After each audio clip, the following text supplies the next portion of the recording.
Українські парламентарі подякували партнерам за допомогу та підтримку. Нардепи з різних політичних сил разом вийшли до трибуни з прапорами Сполучених Штатів Америки, Великої Британії, Польщі, країн Балтії, Туреччини та інших держав. Вони подякували кожному президенту, урядовцю та громадянину цих країн за допомогу зброєю або ж просто підтримку на тлі зростаючої російської загрози. І сьогодні всі зрозуміли, і сьогодні всі підтримали те, що ми маємо ворога, який має чітку назву – Російська Федерація. Ми дякуємо цим країнам за ту непосильну підтримку, за ту допомогу військову, яка сьогодні надається Україні. Дякуємо вам. Україна завжди пам'ятатиме вашу підтримку. Ми, українські парламентарі, хочемо щиро подякувати кожній країні, яка в тяжкий час для нашої держави не залишилася осторонь, а головне – допомагає нашій державі зброєю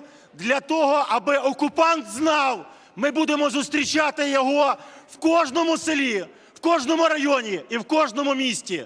Кожна країна, яка сьогодні протягує руку допомоги, це наші браття і сестри. Щиро дякуємо вам. На підтримку заручників Кремля народні обранці вбрали білі футболки з іменами українців та кримських татар, яких окупанти тримають у своїх катівнях. Загалом це 121 людина. Народні депутати заявили, що пам'ятати та нагадувати про кожного обранця є нашим обов'язком.